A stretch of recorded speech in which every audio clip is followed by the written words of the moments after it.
Jadi kita yang lahir dari kecil procot, gitu ya, lahir di Ibu Pertiwi ini, tanah ari-ari ditanam di Pertiwi ini, darah tumpah di Pertiwi, hirup udara Ibu Pertiwi Indonesia ini, makan berasnya Ibu Pertiwi, minum airnya Ibu Pertiwi. Kita ini lahir tumpah darah di Indonesia. Itu di rezim ini kita ini dituduh intoleran, radikalisme, anti Pancasila, tidak Pancasilais. Itu PDI Banser. Itu bahasanya, itu satu sistem. Jujurnya seperti ini nggak percaya, nggak masuk di dalam konsep rumus otak cebong, itu nggak masuk. Yang masuk di dalam otak cebong itu pinjam 100.000 balik 150.000, baru masuk ke konsep otaknya cebong itu. Pinjam 100.000 balik 110, masuk itu. Iya, asuransi, riba, bohongi rakyat, tanah belum dibayar sudah digusur dipakai tol. Iya, itu yang masuk.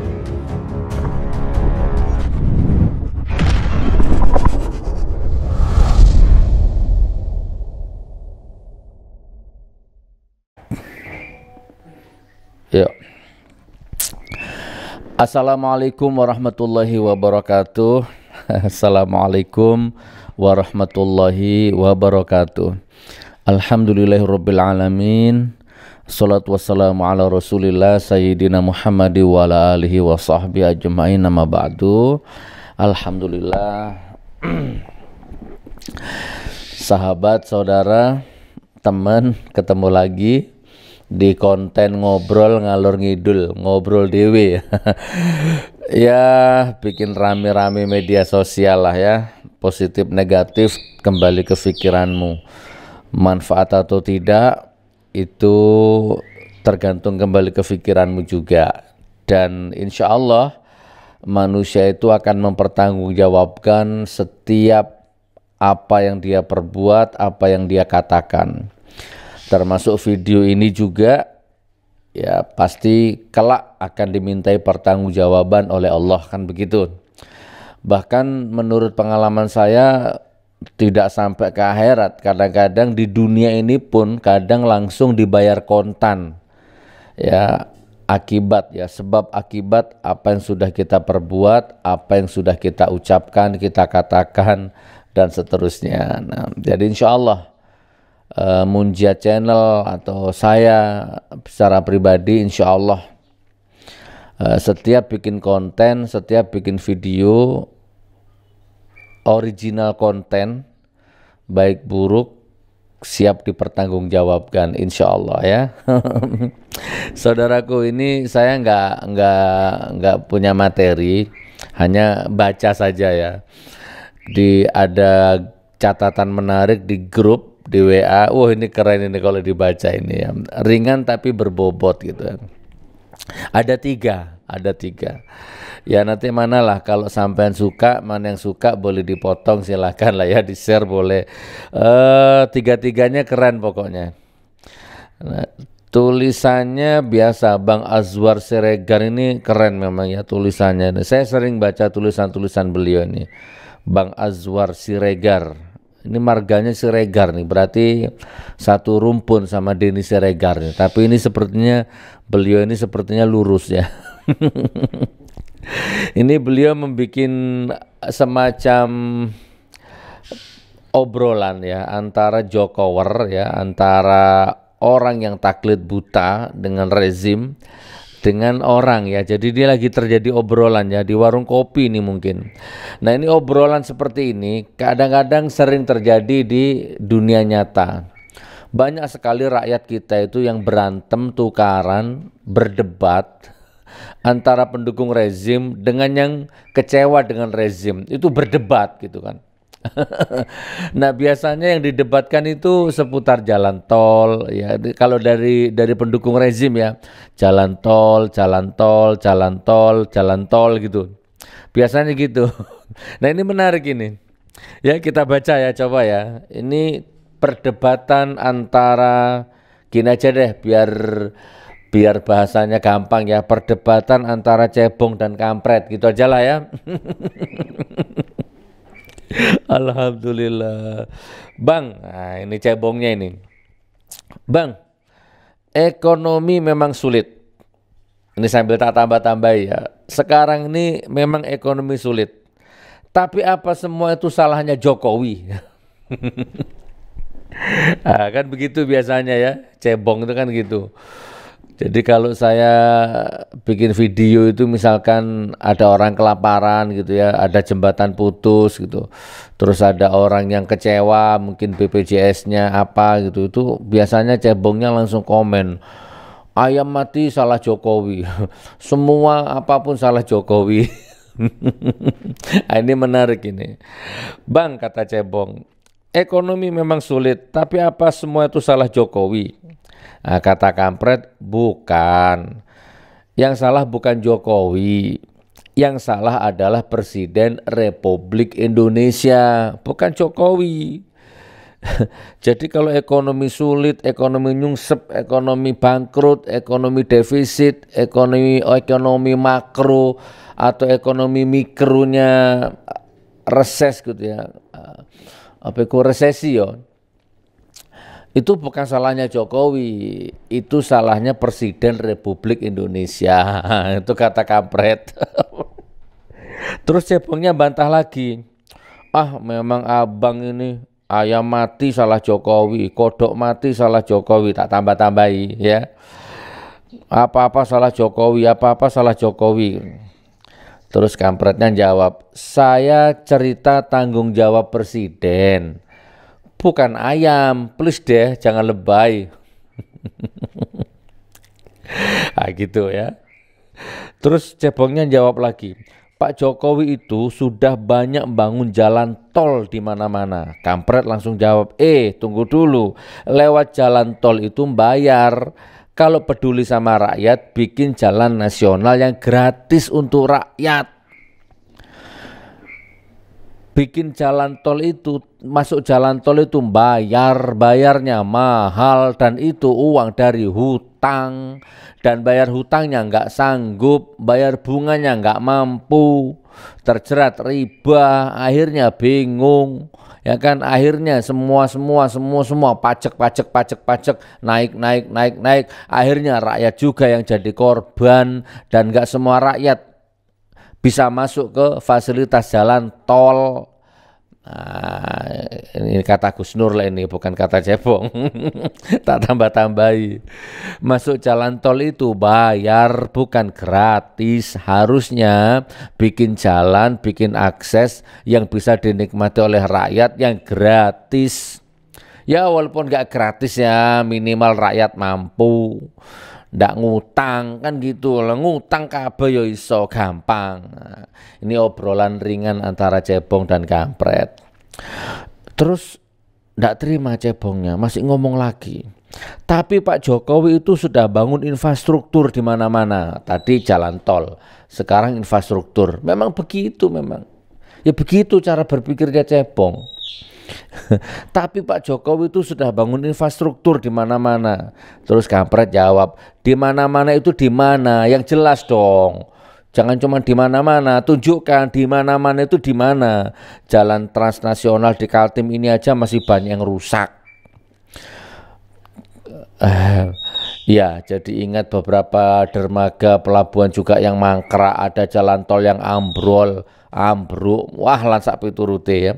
Terus cebongnya jawab lagi, tapi Pak Jokowi itu sudah bangun 180 bandara loh. Tadi jalan tol, terus infrastruktur, sekarang bandara. Tapi Pak Jokowi itu sudah bangun 180 bandara. Kampret jawab, coba kalau gitu sebutkan saja satu saja bandara yang sebesar dan semegah bandara Kuala Namu Medan. SBY membangun Kania Medan, Sepinggan Balikpapan, dan Sultan Hasanuddin Makassar, dan puluhan bandara megah lainnya biasa saja, nggak lebay, nggak cabut subsidi, nggak bayar buzzer, nggak bayar influencer. Bandara mana yang dibangun? 180 bandara mana yang dibangun? Dan kenapa kalau membangun bandara Wah, ini seru ini obrolannya ini. Tapi Pak Jokowi itu sudah membangun jalan di perbatasan. Oh, lagi. Tadi jalan tol, terus infrastruktur, terus kemudian bandara. Nah, sekarang jalan di perbatasan. Akhirnya kampretnya ngomong gini, dari tadi kamu lagi bicara siapa sih? Prestasi presiden apa pemborong? Oh iya ya, kamu itu dari tadi ngomong siapa sih? Akhirnya kampretnya bingung. Kamu tuh dari tadi ngomongin siapa sih? Ngomong prestasi presiden apa ngomong pemborong? Jalan kalau cerita prestasi, pemborong jalan maksudnya. Kamu tuh dari tadi ngomongin siapa sih? Ngomong presiden apa ngomong pemborong jalan? Kalau cerita prestasi presiden harusnya jangan cuma infrastruktur melulu, tapi juga ada pertumbuhan ekonomi, pendapatan per kapita rakyat, lapangan pekerjaan gampang untuk rakyat. Kalau cuma bangun infrastruktur, bermodalkan hutang, saya juga bisa. Ya, jangankan cuma bangun infrastruktur, bangun istana Nabi Sulaiman juga bisa kalau cuma modal ngutang. Terus cebongnya diem, krik krik krik krik krik krik krik krik. Terus kampretnya bilang, loh kok diem mas? Sudah makan belum? Cebongnya jawab, belum bang, nggak ada uang. Ah kamu itu, kata kampret. Sana makan aspal, makan coran beton, jalan tol. Karena kamu makhluk tolol. Astagfirullahaladzim. Nah itu ya, itu obrolan yang pertama ya, jadi menarik. Jadi selalu membanggakan jalan tol, infrastruktur, ya kan, dan hanya itu bahasanya 10 tahun ya, 2 periode itu hanya itu bahasanya, yang tidak semua rakyat bisa menikmatinya. Ya, bayar pun mahal, masuknya pun mahal, tidak semua rakyat. Terus kemudian ngutang berbunga, dan akhirnya rakyat juga yang bayar, rakyat juga yang bingung. Tapi di luar itu cebong tidak pernah berpikir gitu ya, konflik antar ormas, konflik antar ulama, konflik antar anak negeri ya kan, konflik antar tokoh agama, hukum, tiap hari berantem, penista agama, penista nabi, penista Al-Quran, penista Allah gitu kan. Terus kemudian ya seperti itulah, carut marut seperti ini, itu cebong tidak pernah mikir.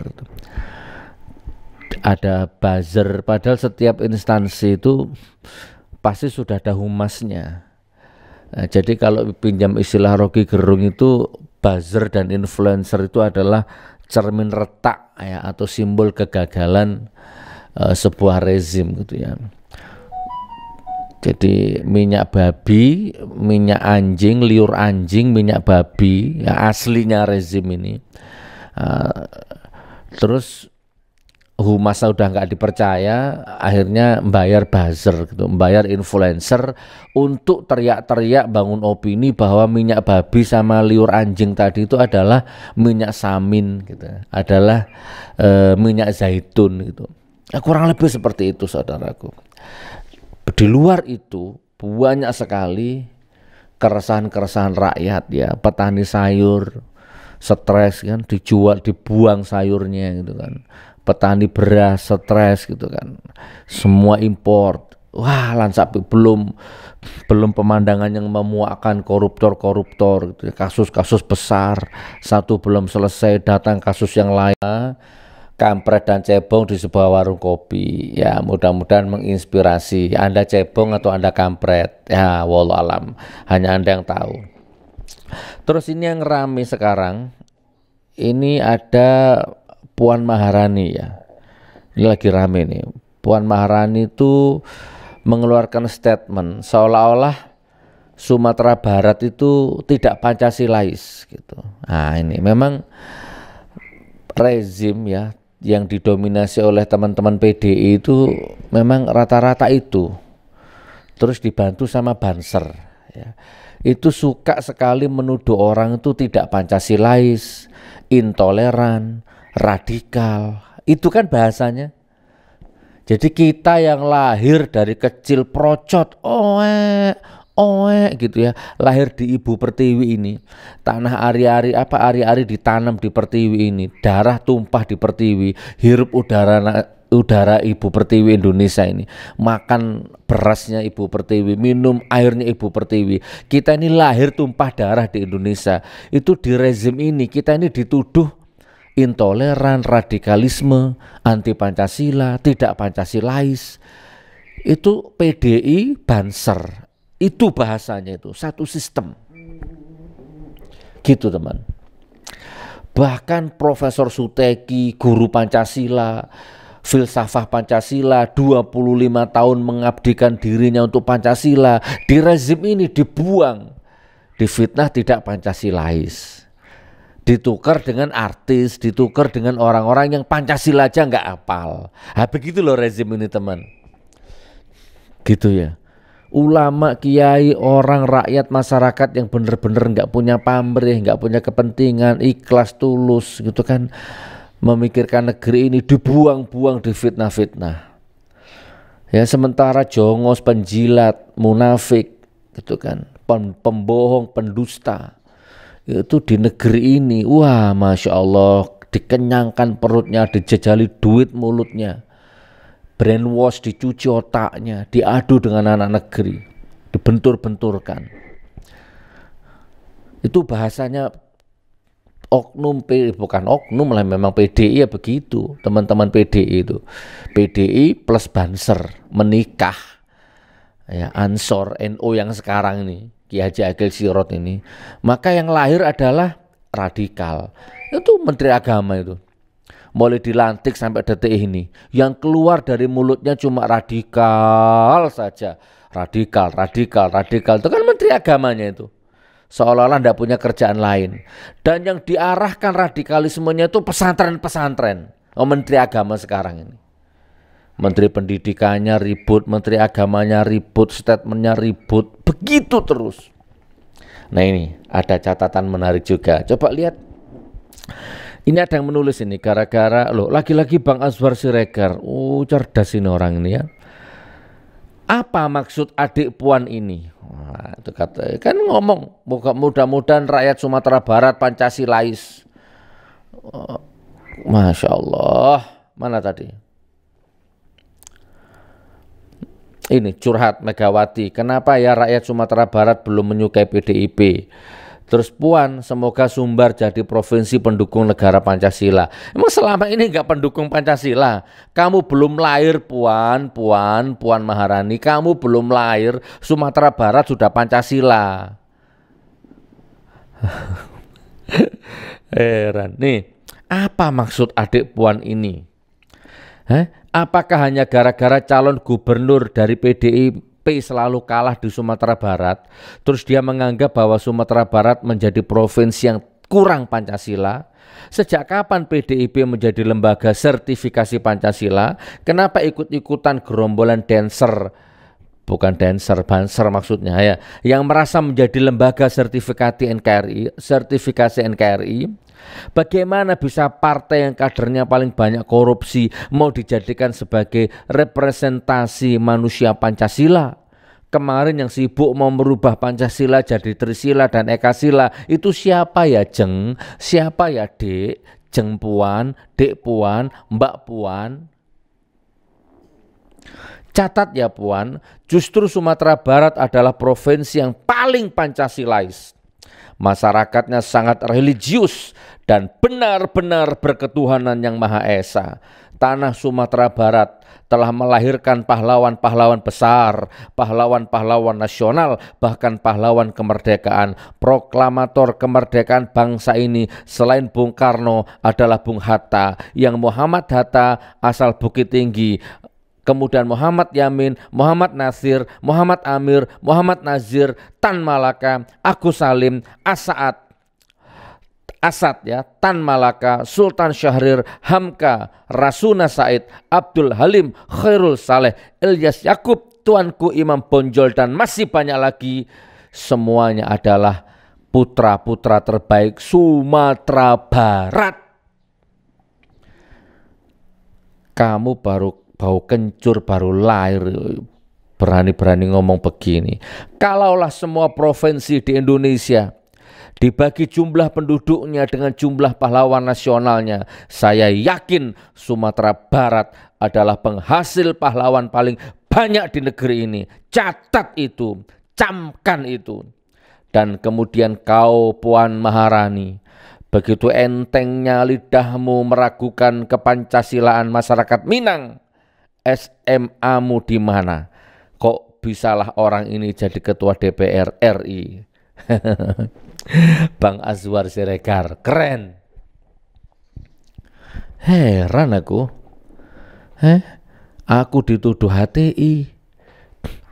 Dituduh menebar kebencian. Heran aku. Baru di rezim ini khilafah radikal intoleran, khilafah radikal intoleran, khilafah radikal intoleran. Masya Allah. Demi menjilatnya, demi uang, demi kelompok, demi partai. 700 lebih korban meninggal KPPS, hilang lenyap senyap tanpa berita, tanpa bekas. Itu lebih dahsyat dari bom Bali itu jumlahnya itu.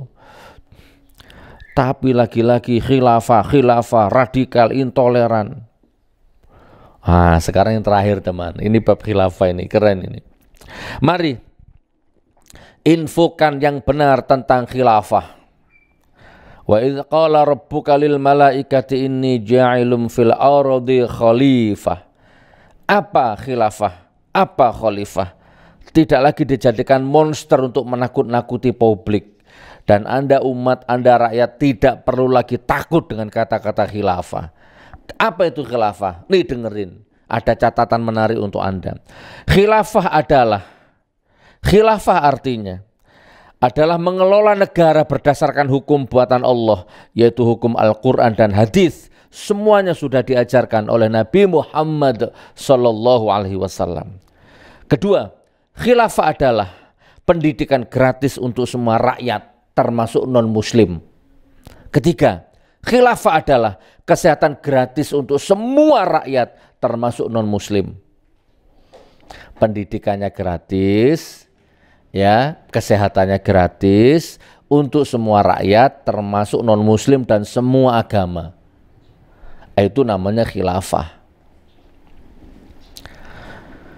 Ya, contoh Qatar, Abu Dhabi, ya nanti kita jelaskan itu ya. Kemudian yang keempat, khilafah adalah keamanan gratis untuk semua rakyat termasuk non-muslim. Itu khilafah, keamanannya gratis, kemana-mana damai ya. Yang kelima, khilafah adalah jalan tol gratis untuk semua rakyat termasuk non-muslim. Khilafah adalah konglomerat dan kapitalis tidak usah takut miskin, karena Allah Maha Kaya. Bila taat, maka Allah akan limpahkan berkah dari langit dan dari bumi melebihi apa yang diimpikan dan dimiliki saat ini. Walau anna ahlal qura amanu wattaqau la fatahna alaihim barakatim minas sama'i wal ard. Ya, kurang lebih begitu. Yang ketujuh, khilafah adalah berkah melimpah dari langit dan dari bumi. Kedelapan, khilafah adalah adil untuk semuanya. Adil untuk semuanya tanpa terkecuali semut, kecoa, cebong, kampret, kadal, kodok, ya kan, manusia, kaya, miskin, adil untuk semuanya. Itu namanya khilafah.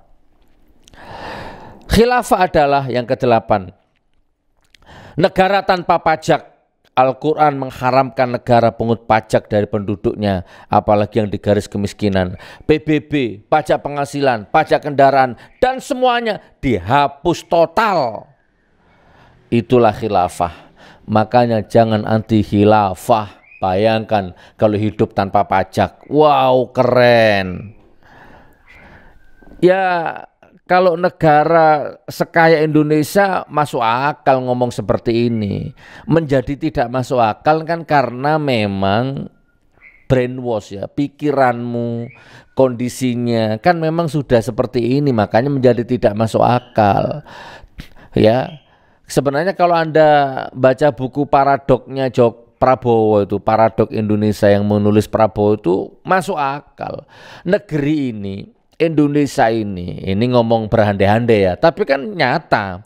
Seandainya kan namanya berandai-andai, walau anna ahlal qura amanu tadi itu dikelola dengan baik, iya kan?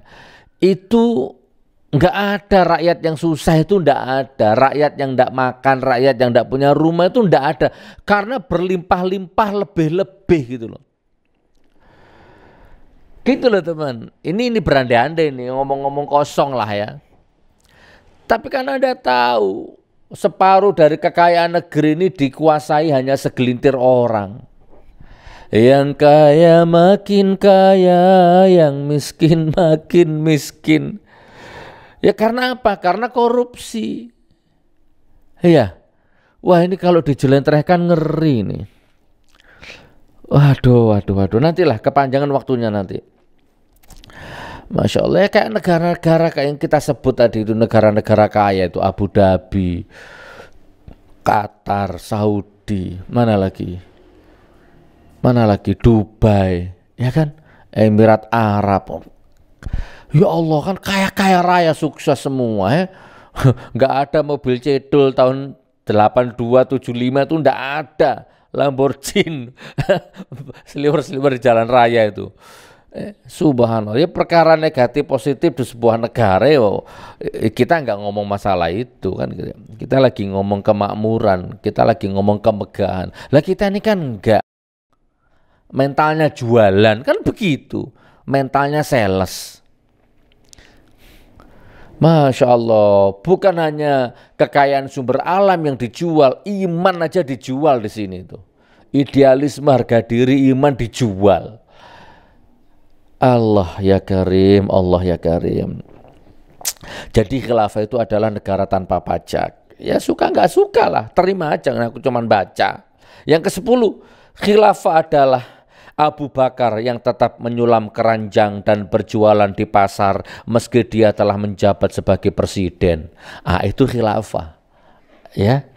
Khilafah adalah Abu Bakar yang tetap menyulam keranjang dan jualan di pasar walaupun dia sudah menjadi presiden, menjadi pemimpin.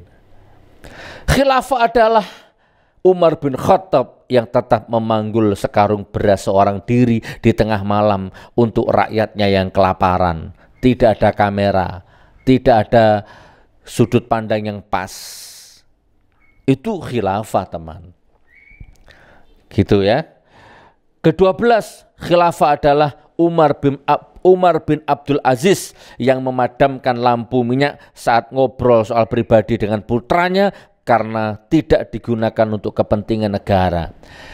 Ini ada yang bilang tamu, ada yang bilang anak. Jadi intinya tuan rumah dan tamu, seorang pemimpin ini didatangi tamu, tapi di sini katanya anaknya. Intinya lagi ngobrol urusan pribadi. Assalamualaikum, waalaikumsalam. Kamu kesini urusan pribadi apa urusan negara? Urusan pribadi, wahai presiden. Oh ya sudah. Kemudian presidennya matiin lampu minyak. Teng, jadi gelap. Terus tamunya heran, loh kok dimatikan lampunya? Presidennya jawab, karena kamu datang ke sini adalah urusan pribadi. Sedangkan lampu minyak ini minyaknya milik negara. Jadi kita ngobrol gelap-gelapan saja, kan urusan pribadi. Itulah khilafah. Itulah khilafah. Itulah khalifah. Bukan kupingmu. Itulah khilafah. Segitunya, teman. Kamu urusan pribadi apa urusan negara? Saya urusan pribadi, Tuan. Oh ya sudah. Matikan lampunya. Tak. Tamunya bingung, kok dimatikan Tuan? Lah kan urusan pribadi, lampu milik negara. Itulah khilafah. Ya kalau cebong tidak masuk akal omongan seperti ini. Mau khayal, cebong. Urusan-urusan yang spektakuler, jujurnya seperti ini nggak percaya, nggak masuk di dalam konsep rumus otak cebong itu, nggak masuk. Yang masuk di dalam otak cebong itu pinjam 100.000 balik 150.000, baru masuk ke konsep otaknya cebong itu. Pinjam 100.000 balik 110, masuk itu. Iya. asuransi, riba, bohongi rakyat, tanah belum dibayar sudah digusur dipakai tol. Ya, itu yang masuk. Petani panen impor, petani beras panen impor beras, petani sayur panen impor sayur. Itu yang masuk ke otak cebong itu. Masuk kalau gitu. Kalau ada seperti ini enggak masuk, matikan lampu gara-gara kepentingan pribadi, enggak masuk. Karena otak cebong memang enggak ada konsep khilafah seperti itu. Kalau rentenir, menghisap darah, bohongi rakyat, masuk ke otakmu ya. Kalau dengar cerita-cerita yang fantastis seperti ini, wah, nolak. Ya kan? Ih, ngeri, subhanallah. Keren ya, penting ya, apa? Penting ya, keren gitu ya. Urusan apa? Pribadi. Oh ya, tak matiin lampunya. Nah, sekarang ini coba. Lampunya milik negara, mobilnya milik negara, duitnya milik negara. Ya, istana milik negara. Tapi yang datang ke sana buzzer, influencer, cebonger. Ya. Betul. Betul apa salah? Sementara di depan istana masih rakyat kelaparan, sementara di luar istana rakyat digusur, ya, ditolimi tanahnya, ditangkap, dipenjara, disiksa. Masuk di otak cebong kalau urusan-urusan seperti ini. Hei, tak pertanggungjawabkan ini di dunia dan akhirat. Rokib Atid mencatat ini. Aku jadi serius ini akhirnya. Padahal dari tadi nyantai ini, tapi ini karena keren ini. Bayangkan kalau khalifah seperti ini diterapkan. Nggak ada non-muslim yang tersinggung, nggak ada muslim yang teraniaya, nggak ada semut yang ngenes hidupnya, nggak ada cebong yang bingung bayar bank titil. Oke, yang ke-13, khilafah adalah ketika muslim, Yahudi, Nasrani, dan Majusi hidup berdampingan saling mengasihi. Sebagaimana Imam Hasan Basri, ya 20 tahun nadai air kamar mandinya seorang Nasrani yang bocor tuh. Nasrani tuh rumahnya di atas sana. Bocor ke kamarnya Imam Hasan Al-Basri, ditadai sama timba itu. Nggak ngomong-ngomong sampai 20 tahun. Baru Imam Hasan Al-Basri sakit, baru orang Nasrani jenguk, turun jenguk, kaget loh. Masuk loh, ini kok ada timba. Loh, ini kok kayaknya dari arah kamar mandiku ini. Bayangkan tuh, akhirnya orang Nasrani ini, Yahudi ini tanya sama Imam Hasan Al-Basri, ini kamu sudah berapa tahun kamu nadai bocornya kamar mandiku ini berapa tahun? Ah enggak lama, didedes dipaksa sama orang Nasrani. Akhirnya Imam Hasan Al-Basri menjawab, baru 20 tahun. Imam Hasan Al-Basri lagi mengamalkan ilmunya, didikannya Nabi Muhammad untuk memuliakan tetangganya, tidak menyakiti hati tetangganya. Itulah khilafah. Dan cerita-cerita seperti ini nggak masuk ke otak cebong, tuh nggak masuk ke otak buzzer, nggak masuk. Karena cebong sama buzzer itu yang nasi bungkus itu yang masuk. Ya, dikasih pulsa data 100.000, rokok sebungkus masuk sudah. Yang ke-14, Kesultanan. Nah, ini yang ke-14 ini. Kesultanan Utsmaniyah Imperium Ottoman tahun 1299 sampai 1923 yang menolong bencana kelaparan di benua Amerika tahun 1889 dan 1894 serta Eropa 1847 dengan bantuan pangan dan memberi suaka politik untuk warga Yahudi yang diusir oleh Tsar Rusia 1898, memberi Kesultanan Yogyakarta secara rutin bantuan hingga ke urusan terkecil seperti kebutuhan pangan dan hewan piaraan di rumah anjing dan kucing sejak abad ke-14. Itulah khilafah. Khilafah adalah musuh terbesar dan terberat kezoliman dan penjajahan. Mengenal sejarah yang benar sama dengan mengenal diri sendiri. Semua kitab suci bercerita tentang sejarah. Indonesia bertauhid, khilafah segera bangkit. Khilafah, bukan HTI, khilafah. Wis teman ya, mudah-mudahan secangkir kopi pagi ini ngencerkan otak kita, membuka buhul-buhul kebekuan pikiran kita. Bagaimanapun juga ini aku persembahkan untuk Ibu Pertiwi. Sebentar lagi, tidak lama kita akan mati. Anak cucu kita nasibnya bagaimana? Nah, dari sekarang kita akan tanam kebaikan itu. Dari sekarang kita akan tanamkan jihad itu. Yuk kita musuhi, kita lawan itu orang-orang yang suka memfitnah kita itu. Barakallah, barakallah, barakallah. Assalamualaikum warahmatullahi wabarakatuh.